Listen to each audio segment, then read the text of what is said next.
स्वागत दोस्तों आपका शार्प आईक्यू एजुकेशन में। MED 2 को हम लोग पढ़ रहे थे। इसमें आज हम लोग को चैप्टर 5 का पार्ट 2 पढ़ना है। आइए इसे समझते हैं। इसमें क्वेश्चन पूछा गया है, पोषणकारी कृषि क्या है, नई कृषि प्रौद्योगिकी तथा मुख्य विषयों के संदर्भ में संभावित लाभों का संक्षिप्त वर्णन कीजिए। क्या नई प्रौद्योगिकी 21वीं शताब्दी की विश्व खाद्य सुरक्षा की समस्या का पूर्ण हल है? यानी what is the sustainable agriculture, briefly describe the new agriculture technology and its potential benefits with respect to the main themes. Is new technology a complete solution to the global security problem of 21st century? तो इसको हमको समझना है।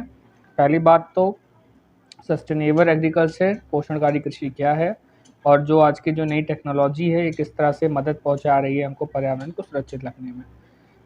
तो उसमें बताया गया है, जैसे कि आइए समझते हैं इसमें कि पोषणकारी कृषि से अभिप्राय कृषि की ऐसी सतत व्यवस्था से है जिसमें भूमि की उर्वरकता को ध्यान में रखकर उपज की जाए और उपज पर कीटनाशक का कम से कम प्रयोग किया जाए जिससे स्वास्थ्य पर कोई प्रतिकूल प्रभाव ना पड़े।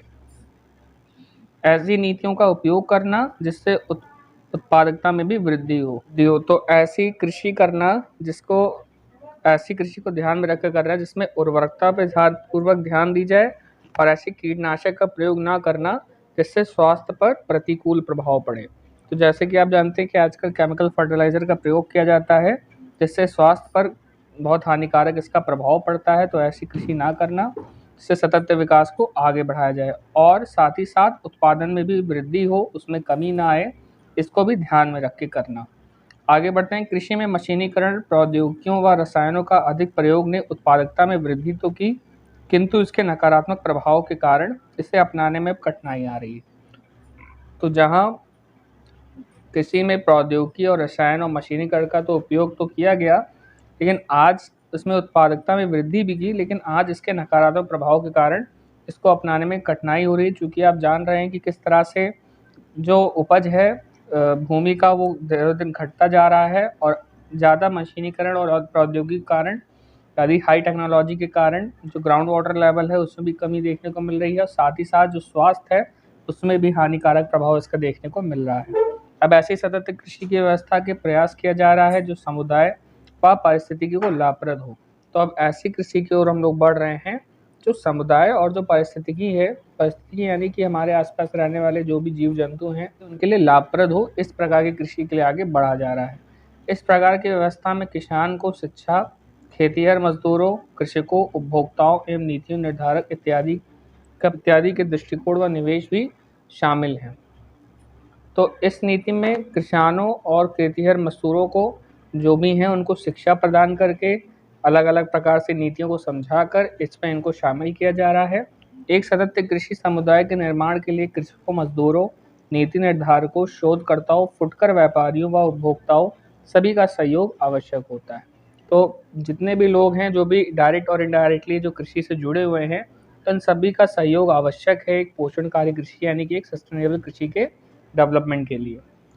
आज की सतत प्रौद्योगिकी को अपनाकर भूमि की उत्पादन क्षमता में बढ़ोतरी करने के लिए विभिन्न उपायों को अपनाया जा रहा है। तो आइए समझते हैं क्या विभिन्न उपाय हैं पोषणकारी कृषि के लिए। पहला है पौधे की उपज के विभिन्न तरीकों को अपनाना। जो पौधे की जो उपज है उसके जो अलग अलग तरीके हैं इसको अपनाना और उसको समझना कि किस प्रकार से पौधे उगते हैं या कितना खाद डालें या कितना उसकी भूमि की pH हो, उस हिसाब से उस फसल को उगाया जाए, इसका ध्यान रखना। विविध फसलों को उगाना, ये नहीं कि एक ही प्रकार की फसल उगाई जाए जिससे एक ही प्रकार के न्यूट्रिशन जो उसकी खपत होती चली जाए। अलग अलग प्रकार की फसलों को उगाना चाहिए।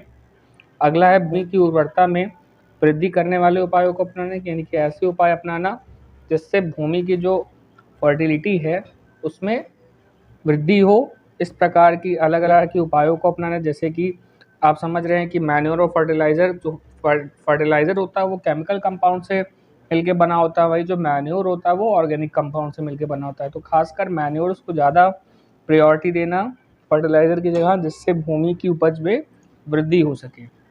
ऐसे कुछ स्टेप्स हैं, इनका पालन करना। आगे है ऐसी जैविक व्यवस्था का विकास करना जो निवेशों पर अधिक निर्भर ना करती हो, यानी कि ऐसे ऑर्गेनिक सिस्टम को डेवलप करे जो ज़्यादा पूंजी उसमें ना लगानी पड़े, कम से कम लागत में उसमें भारी से ज़्यादा मात्रा में उपज प्राप्त किया जा सके। अगला है प्रबंध संबंधी ऐसे निर्णयों को प्रोत्साहन देना जो पर्यावरण का पोषण करे, समुदाय तथा व्यक्ति को समाज एवं सांस्कृतिक तौर पर लाभान्वित करे। तो ऐसे निर्णयों को प्रोत्साहन दिया जाए जो पर्यावरण को भी पोषण करे, साथ ही साथ समुदाय और व्यक्ति के सामाजिक और सांस्कृतिक तौर पर भी लाभान्वित करे। इस प्रकार की निर्णय लेने चाहिए। अगला है फसल तथा पशुधन की संगठित क्रिया को फिर विकसित करना, क्योंकि यह जैविक आर्थिक दोनों दृष्टि से पूरक सिद्ध होता है। तो फसल उत्पादन के साथ साथ पशुपालन भी इम्पोर्टेंट होता है, चूँकि यह दोनों एक दूसरे से डिपेंड हो सकते हैं। जहाँ फसल से जो भी वेस्ट निकलता है, जो भी जैसे अगर गेहूँ की फसल बोया गया तो उसमें जो भूसी निकलता है, अगर पशु के रूप में हम अगर गाय को पालते हैं तो हम भूसी आराम से गाय को खिला सकते हैं, और उसका जो काउडंग है यानी जो गोबर है उसको एज अ मैन्योर के रूप में हम फसल उत्पादन में प्रयोग कर सकते हैं। और साथ ही साथ ये आर्थिक रूप से भी बहुत ज़्यादा लाभप्रद होता है, जैसे कि जो दूध प्राप्त होता है हमको गाय से, उसको बाज़ार में बेचकर धन भी प्राप्त किया जा सकता है। तो इस प्रकार से दोनों को अपनाना बेहतर होता है, ऐसा ही किसान को अपनाना चाहिए। अगला है ऐसी नीतियों का विकास करना जिससे ग्रामीण समुदाय का विकास हो सके। तो इस प्रकार की नीति अपनाई जानी चाहिए सरकार द्वारा, ग्रामीण समुदायों का विकास हो सके। अगला है सरकार को अपनी ऋण नीतियाँ, शोध नीतियाँ, मूल्य कार्यक्रमों में परिवर्तन करना चाहिए जिससे किसान को प्रोत्साहन मिले। तो सरकार को भी इस बात का ध्यान रखना चाहिए, उनको कुछ इस प्रकार से नीतियाँ निर्धारण करनी चाहिए, या इस प्रकार से शोध नीतियाँ, रिसर्च पॉलिसीज अपनानी चाहिए जिससे किसान को और भी ज़्यादा प्रोत्साहन मिल सके, जिस प्रकार से हम पोषणकारी कृषि यानी सस्टेनेबल फार्मिंग की ओर बढ़ सकते हैं। इस प्रकार नई प्रौद्योगिकी का विकास करके कृषि क्षेत्र में अनेक परिवर्तन किए जा सकते हैं जो हमारे भविष्य में पर्यावरण के लिए काफ़ी लाभप्रद होंगे। तो ये सब कुछ पॉइंट्स थे, आई होप आप समझ गए होंगे। आइए आगे बढ़ते हैं। तो इसमें अगला क्वेश्चन पूछा गया है, आधुनिक कृषि के प्रभाव क्या हैं, what are the effect of modern agriculture. तो हम इसके मॉडर्न एग्रीकल्चर के प्रभाव के बारे में समझेंगे। तो आधुनिक कृषि से अभिप्राय है कृषि क्षेत्र में शोध के माध्यम से विकसित अधिक उपज देने वाले बीजों का प्रयोग, उर्वरकों और कीटनाशकों का प्रयोग, जल प्रबंधन व कृषि की उन्नत तकनीकी का समुचित प्रयोग करके फसल के उत्पादन में वृद्धि करना। तो आधुनिक कृषि से अभिप्राय इस प्रकार की कृषि से है जिससे उन्नत तकनीक को अपनाकर बीजों का प्रयोग करके, उन्नत बीजों का प्रयोग करके, कृषि और तकनीक के द्वारा इन सभी का समुचित प्रयोग करके फसल के उत्पादन में वृद्धि करना यह आधुनिक कृषि कहलाता है। एक और आधुनिक कृषि के परिणाम स्वरूप खाद्यान्न उत्पादन में तो वृद्धि होती है, तो उसी तरफ वही रासायनिक उर्वरक, कीटनाशक के प्रयोग एवं सिंचाई सुविधा के कारण कुछ समस्याएं पैदा होती हैं जो निम्नलिखित हैं। अब आइए हम समझते हैं कि इसका प्रभाव किस प्रकार से पड़ता है इन सभी उन्नत तकनीकों को अपनाने से। सबसे पहले बताया गया है रासायनिक उर्वरक के कारण की समस्या, यानी कि हम लोग समझेंगे कि केमिकल फर्टिलाइज़र के यूज़ करने से क्या प्रॉब्लम खड़ी होती है। पहला बताया गया इसमें रासायनिक उर्वरक जिनका प्रयोग उत्पादक वृद्धि के लिए किया जाता है, इनमें अमोनिया के नाइट्रस, फॉस्फेट, यूरिया तथा पोटाश आदि आते हैं। ये रसायन मिट्टी को प्रदूषित करते हैं, साथ ही वर्षों के जल के साथ बाहर तालाब, झील, नदियाँ पहुँचकर उस जल को भी दूषित करते हैं। तो अमोनिया के रूप में इन सभी का प्रयोग होता है इन केमिकल्स का। यह केमिकल्स मिट्टी को प्रदूषित करते हैं और साथ ही साथ वर्षा जल के साथ मिलकर जब तालाबों और झीलों और नदियों में पहुँचते हैं तो वहाँ भी जल को भी दूषित करते हैं, और वहाँ जो जीव जंतु हैं तालाब में रह रहे हैं होते हैं उनको प्रभावित करता है। इसी प्रकार कुछ रसायन रिसकर नीचे ज़मीन में नीचे चले जाते हैं और भूमिगत जल को प्रदूषित करते हैं। रसायन उर्वरक के दुष्प्रभाव से बचने के लिए जैविक खादों का प्रयोग किया जाने लगा है। तो जहाँ ये तो वर्षा के पानी से मिलकर तालाब में चले जाते हैं, वहीं ये कुछ जो रसायन होते हैं वो भूमिगत जल में भी चले जाकर नीचे जो भूमिगत जल है यानी ग्राउंड वाटर है उसको भी पॉल्यूट करते हैं।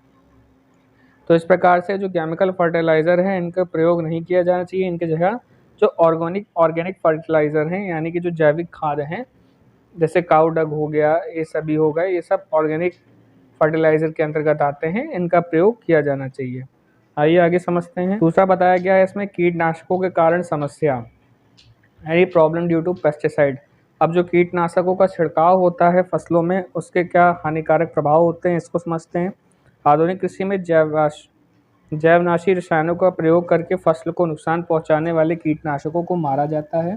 फसलों के होने वाले विभिन्न रोगों से बचाने के लिए भी रोगनाशक रसायनों का प्रयोग किया जाता है। तो जहाँ फसलों में कीट लग जाती हैं, जो फसलों को खाते हैं और किसानों को भारी मात्रा में हानि पहुँचाते हैं, इनसे बचने के लिए कीटनाशक यानी जैवनाशक का प्रयोग किया जाता है, पेस्टिसाइड्स का यूज़ किया जाता है और जो रोग लग जाते हैं पेड़ों में, उनसे बचाने के लिए भी पेस्टिसाइड्स का यूज़ किया जाता है। ये समस्त रसायन विषैले प्रवृत्ति के होते हैं, जिनका दुष्प्रभाव प्रकृति पर पड़ता है। तो ये जो केमिकल होते हैं, ये टॉक्सिक नेचर के होते हैं और इनका बहुत ही ज़्यादा दुष्प्रभाव नेचर पर पड़ता है। ये आहार श्रृंखला में प्रविष्ट हो जाते हैं तथा मनुष्य व अन्य जंतुओं के आहार के माध्यम से नुकसान पहुँचाते हैं। तो ये आहार के रूप में शामिल हो जाते हैं और अलग-अलग रूप से मनुष्य और जंतुओं को ये नुकसान पहुँचाते हैं। इनके उपयोग से बैक्टीरिया सहित सूक्ष्म जीव खत्म हो जाते हैं, जिससे मिट्टी की गुणवत्ता भी कमी आती है। तो जो मिट्टी होती है, जो बैक्टीरिया रिस्पॉन्सिबल होते हैं ग्रोथ के लिए, बीज के लिए, और जो जीव सूक्ष्म जीव होते हैं जो भूमि को और फर्टिलाइज बनाते हैं, ये क्या करती हैं, उनको भी मार देता है, जिससे मिट्टी क्या होती है, मिट्टी की जो गुणवत्ता होती है उसमें कमी आ जाती है। इसके अलावा छिड़काव के समय ये वायु में फैल जाते हैं और मानव और जानवरों के स्वास्थ्य में भी ये नुकसान पहुंचाते हैं। तो ये पेस्टिसाइड्स जब इनका छिड़काव होता है तो ये एयर में भी फैल जाते हैं और इससे ह्यूमन को और एनिमल्स को अलग अलग प्रकार से नुकसान पहुंचाते हैं। और ये अगला समझते हैं जल एकत्रीकरण फलावड़ता। तो आधुनिक कृषि की सिंचाई व्यवस्था के लिए बांध बनाकर नहरें निकाली जाती हैं। तो आप जानते हैं कि नदियों को थोड़ा थोड़ा काट कर बांध निकाले जाते हैं, जो कृषि के सिंचाई हेतु उपयोगी होते हैं। इनसे जहां एक तरफ कृषि को लाभ मिल रहा है, वहीं कृषि भूमि में जल एकत्रीकरण के कारण लवणता की समस्या पैदा हो रही है। तो जहाँ एक और कृषि को लाभ भी मिल रहा है, वहाँ पे ज़्यादा जल की एकत्र होने के कारण वहाँ पे लवणता की समस्या आ रही है, यानी कि ज़्यादा वहाँ पे लवणता पैदा होती है। जल एकत्रीकरण तथा लवणता से ग्रसित भूमि कृषि योग्य नहीं रहती है। तो जब जल की मात्रा ज़्यादा हो जाती है, वहाँ जब लवणता की मात्रा ज़्यादा हो जाती है, इससे ग्रसित जो भूमि होती है वो कृषि के लिए उचित नहीं होती है। इस प्रकार से ये सभी मुद्दे हैं जो आधुनिक कृषि द्वारा जो समस्याएं उत्पन्न होती हैं, ये सभी समस्याएं हैं। आइए आगे बढ़ते हैं। सतत जीवन शैली से क्या अभिप्राय है? What do you mean by a sustainable lifestyle? यानी एक सतत जीवन शैली हो, इससे क्या अभिप्राय होता है, इसका क्या मतलब है, आइए समझते हैं। सतत जीवन शैली से तात्पर्य एक पोषणकारी जीवन शैली से है, जिसमें स्वच्छ व पर्याप्त भोजन, शुद्ध पर्यावरण आदि सम्मिलित हैं। सतत जीवन शैली सभी व्यक्तियों के लिए उनकी संस्कृति तथा रीति रिवाज के अनुसार अलग अलग हो सकता है, फिर भी निम्न तथ्य मिलकर जीवन शैली का निर्माण करते हैं। तो सतत जीवन शैली है, इससे तात्पर्य यह होता है कि एक पोषणकारी जीवन शैली हो। अपोषणकारी लाइफस्टाइल ना हो, एक न्यूट्रिशियल लाइफस्टाइल हो, जिसमें स्वस्थ खाना, स्वस्थ भोजन आना चाहिए और अपने जो मस्तिष्क है, मन मस्तिष्क का, उससे अच्छे से अच्छा विकास करना चाहिए। एक स्वच्छ और पर्याप्त भोजन, एक साफ सुथरा भोजन का उपभोग करना चाहिए, शुद्ध पर्यावरण में रहना चाहिए, ये सभी सम्मिलित हैं। यानी किसी भी प्रकार से कोई दूषित कार्य ना हो हमारे आसपास, ना कोई दूषित भोजन का उपयोग हो, ना पर्यावरण हो। इस प्रकार की लाइफस्टाइल ना अपनाकर शुद्ध भोजन और शुद्ध पर्यावरण में रहना, यही हमारी सस्टेनेबल लाइफस्टाइल कहलाती है। यह अलग अलग लोगों के लिए उनकी संस्कृति और रीति रिवाज के हिसाब से अलग अलग हो सकता है, लेकिन ये कुछ पॉइंट बताए गए हैं जिनके आधार पर सतत जीवन शैली का निर्माण होता है। पहला है सोच विचार पूर्वक खाना, यानी कि सोच विचार कर भोजन में निम्नलिखित बातें शामिल हैं। प्राप्त भोजन वस्तु के उत्पादन में किसी पशु या मानव का अनावश्यक कष्ट सहना पड़ा।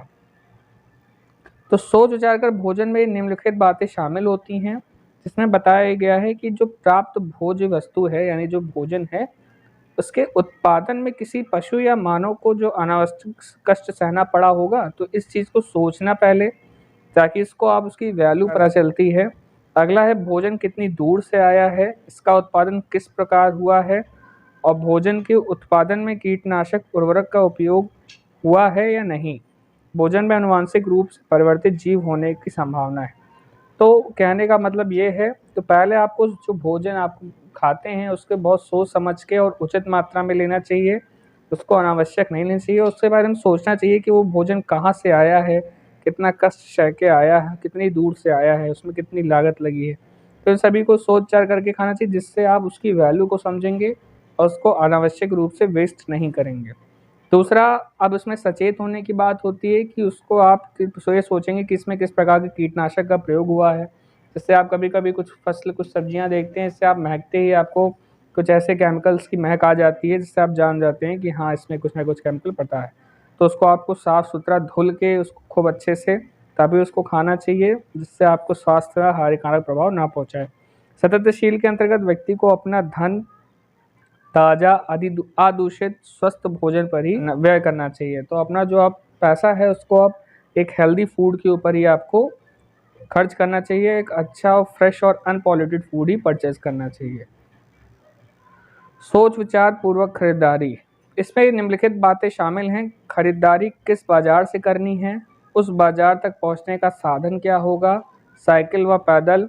उत्पाद पर लगे लेबल का सही जाँच करना। इस बात का भी ध्यान करें कि उत्पाद की कितनी आवश्यक है या इच्छा है। तो सबसे पहली बात, जो आप खरीदारी करते हैं, सबसे पहली बात ये सोचना होगा कि कौन-सा बाज़ार आप सही से चूज़ करें और कैसे आप जाएँगे वहाँ पर। ज़्यादा हैवी वाहन का इस्तेमाल ना करें। अगर आस-पास बाज़ार है तो पैदल या साइकिल से ही आप उसको जा सकते हैं। दूसरा, जो लेबल लगे होते हैं, जो भी प्रोडक्ट होते हैं, उस पे सही से आप उसका लेबल जाँच कर लें। वो जो लेबल होते हैं वो उसकी शुद्धता को बताते हैं। अगला है कि आप जो भी पदार्थ, जो भी उत्पाद आप ले रहे हैं, ये आपकी आवश्यकता है या आपकी ये इच्छा है? आप किस चीज़ के ऊपर ले रहे हैं बेसिस पे, या आपको कितनी ज़्यादा उसकी नीड है? ये सभी आपको सोच विचार कर खरीदारी करनी चाहिए। व्यर्थ खरीदारी नहीं करना चाहिए, जिससे आपकी पूँजी गलत चीज़ में जाए। अगला है सोच विचार कर बैंक का चयन करना। पूँजी निवेशन के लिए नीतिपरक बैंक का ही चयन करना चाहिए, यानी कि कैपिटल इन्वेस्टमेंट के लिए एक स्ट्रेटेजिक बैंक का इस्तेमाल करना चाहिए।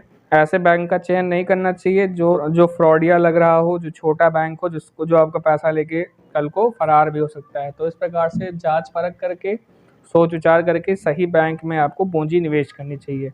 अगला है सोच विचार कर मतदान। अपनी राजनीतिक शक्ति का उपयोग सही जगह करना चाहिए और सोच विचार कर मतदान करना चाहिए।